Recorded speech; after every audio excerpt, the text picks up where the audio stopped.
Go. Hi class, Teacher Devaney back. Oh, let me take off my sunglasses, sorry. So today I'm gonna show you how to make a sensory bag. We kind of talked about before how sensory play is really helpful for 3 to 5 year olds in any skill level because they not only feel it and use their hands, it kind of helps them calm down if they're upset, gets their wiggles out if they're a little physical. So I'm going to show you how to make 4 different sensory bags. They're all using stuff that I have around my house, but you can come up with any of your own. So first I'll show you how to make it. Ziploc bag, super easy. 2 cups of water. That's it. That's all you really need. You don't need anything more than this. That's it.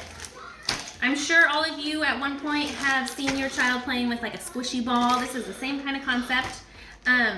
Now, we are gonna kind of upgrade it. You can do a colored one, or you can add stuff to it for them to manipulate with their fingers.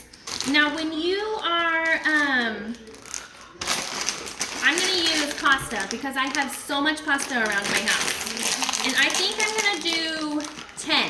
So when I'm making this sensory bag, I am thinking that I want my child to practice counting to 10. So I'm gonna put 10 items in the bag. You can use any 10 items that you have. You can use beans, you can use, in this one I have little colored pom-poms. But for this one that I'm making now, I'm gonna use pasta. 2, 4, 6, 8, 10. Now, what you want to do is lay it down flat like that, but hold the top up and kind of push all the bubbles out of the top. Oh. Uh-oh, I'm making a mess. That's okay. I am prepared. I'm a teacher and a mom. Got my paper towels. So, you can secure it more by taping the top.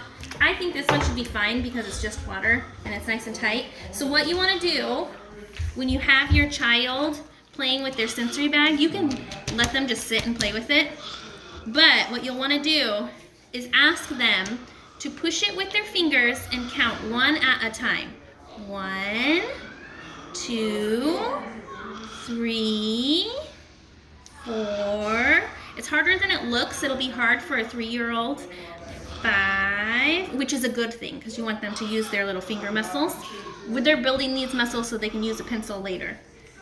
What do we have? 1, 2, 3, 4, 5, 6, 7, 8, 9, 10. Now I could sit here, or I know my 6-year-old even would sit here and play with this for like a good 15 minutes. Now, that looks really simple, right? You have all this stuff. I'm sure you do, or something similar. I upgraded this one.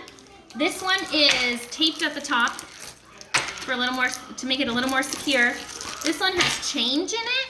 So with something like this, you have a couple options. You can ask your child to practice categorizing the different shapes. Separate the nickels from the quarters, from the pennies. You can have them categorize the colors.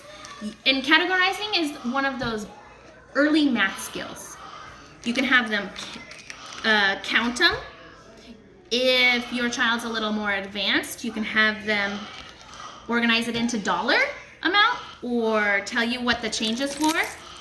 Now, if your child is maybe a little more aggressive and you're worried about them spilling it, for this one, I taped it to the table. It is completely taped to the table. It is safe. You can hit it really hard and nothing would happen.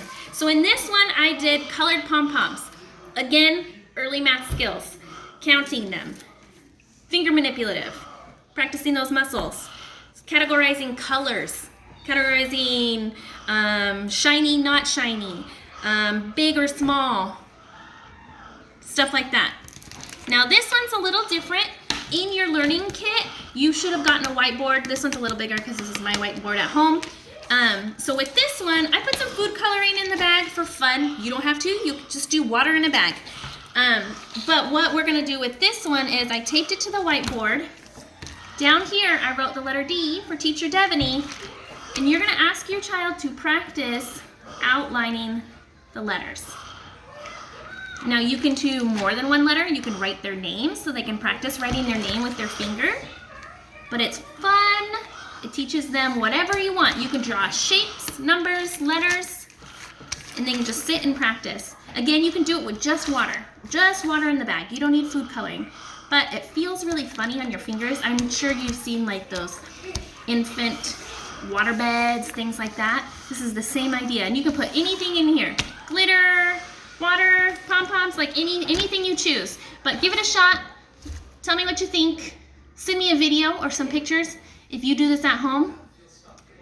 But I hope you like it. Have fun. Thank you. Konnichiwa.